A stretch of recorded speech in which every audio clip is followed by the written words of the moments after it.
terrible. I know it. That's why I say I drink half my calories. Well, you probably drink half your calories too, now that I think about it, huh? Me? I probably drink about 70% of my calories, come to think of it.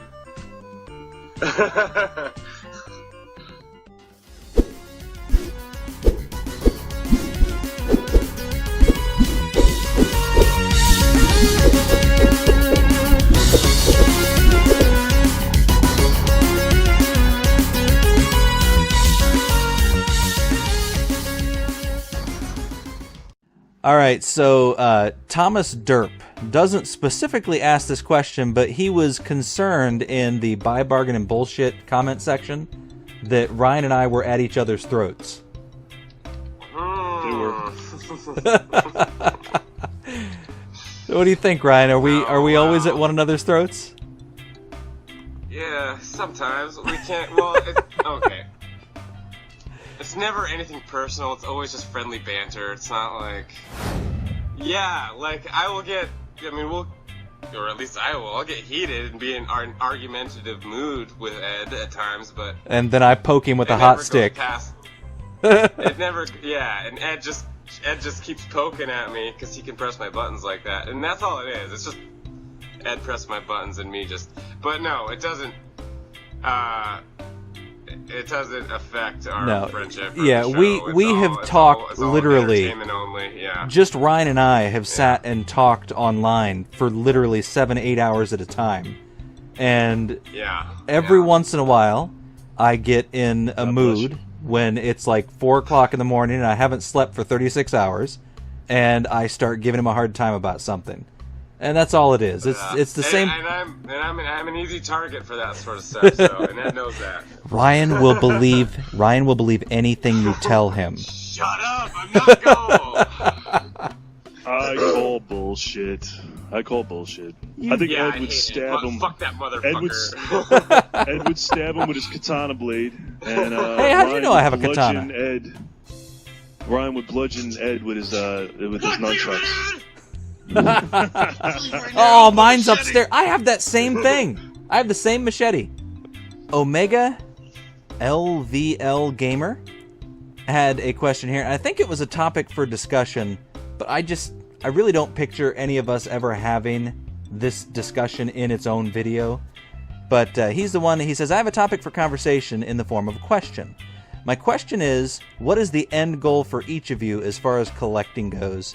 And then basically, what are you going to do with it when you're done? I think of my video game collection as, well, it's a hobby. It's a hobby that, it's a hobby first, but it's also an investment, I believe, because video game prices are only going up, so I would sell my games if I had to. No, I've done it before, if money's tight or whatever. I mean, of course, I need food more than video games, but as far as like being buried with them, I mean, I don't have kids. If I did, and if I ever do, they would know, I would, raise them to be video game players, and if they were interested, I would gladly pass on my collection to them, if they wanted it. But I'm not that crazy to where I'd be buried with it, no. My end goal is to definitely be on Hoarders at some point. I need video evidence of that, Mike.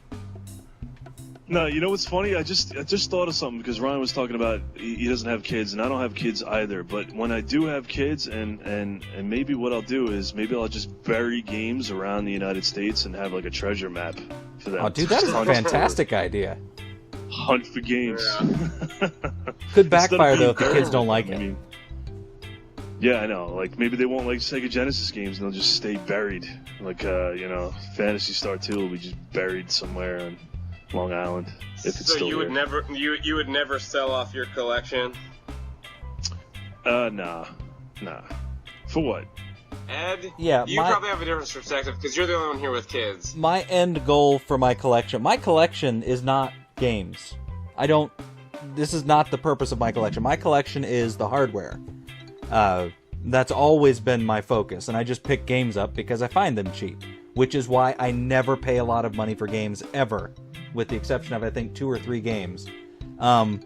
with the systems, my goal was to collect basically all the major console releases and a couple of the lesser-known ones in the United States from starting with the Magnavox Odyssey, 1972, and running up through. Initially, it was going to be the Sega Dreamcast. Now, I've picked up some PS2s and some stuff after that, but and I've almost made the goal. Like PCs and No, I'm not PCs talking like about the Amiga? computers and stuff. No, I do have a collection of retro computers.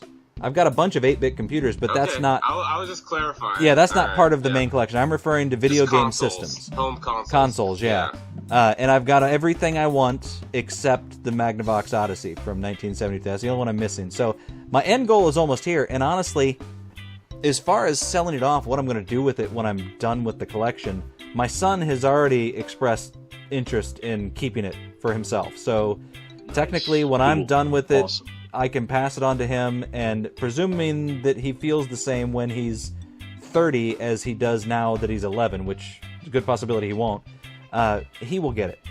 If not, I'm already considering downsizing. I mean, honestly, there's so much here.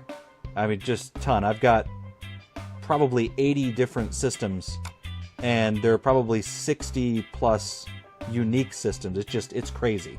And the games will definitely get downsized. I can tell you that right now.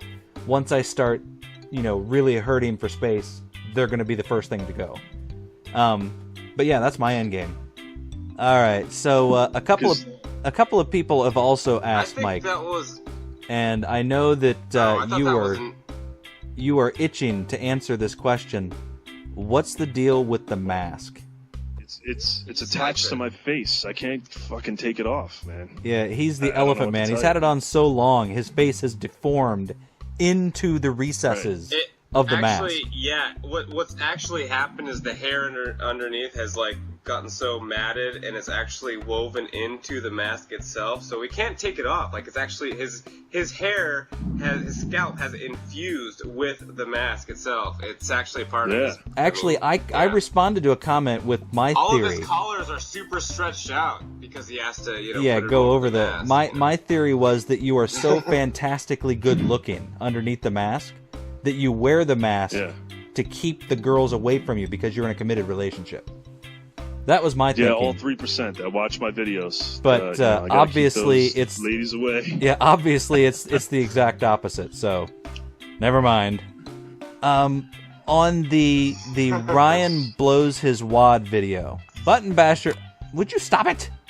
Button Basher asks Ryan, could you imagine blowing your wad on Final Fight, only to find out that a tranny was involved? Someone actually left that comment. Somebody left that comment. It was Button Basher. Could I imagine doing? Oh, well, nah. Could I? No. I'm gonna say no. I just said, not be a It weirdo. seems like you thought about it. You thought about it for a second there, man. You were like, I don't know, maybe. And then the last question here is one that several people asked on the Buy Bargain or Bullshit in various forums. But as far as bargaining, lots of people commented, you bargain on everything. You bargain on everything. Wouldn't you bargain on everything? And the answer, of course, is yes. Not true. You try to bargain Not true, on everything. Disagree. No, if Except you can for get stuff that you Disagree. can't bargain on, like thrift store or. Disagree. I disagree. You can't bargain with everything at a garage sale. If you piss somebody off, they'll either kick you off their property or tell you to fuck off. That's or fine. somebody else will Yeah, come in and say, I try to bargain I'll on give you- That's like the everything rule- unless it's something like Ryan said, a thrift store where you can't bargain. But other than that, if it's not a set look, price, I bargain on everything.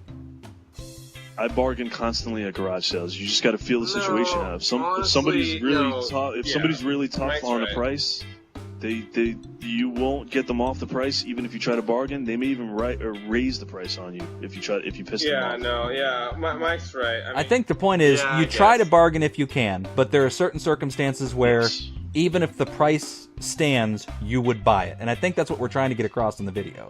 There are certain times when there are certain times when you would take it even if you had to pay the full price. Well, that's almost like when do you call bullshit then? Because even if something's super high, Yeah, the same thing. unless You'll it's, try to super bargain first. overpriced, is that bullshit? Yeah, you'll try to bargain first, but if Yeah. they won't come down on the price, bullshit, I'm walking out of here. Hold on. Well, we've only done 2 episodes of that, so No, I'm just we've waiting only for posted episode. one episode. Well, Yeah, we posted don't one. What are you talking about? We don't Yes, record this sir. stuff ahead of time. This is all done live. Oh yeah, that's right. This is all live. This is all done in Google Chats, you guys. Yeah, so that was the Nerdmasters Respond. Thanks for sending your comments, questions, video responses. It's always appreciated, and we do read every comment, and we try to respond as many as we can, and video responses are super duper appreciated. So please send us those, and thank you guys for watching, and we'll see you guys next time. Bye-bye.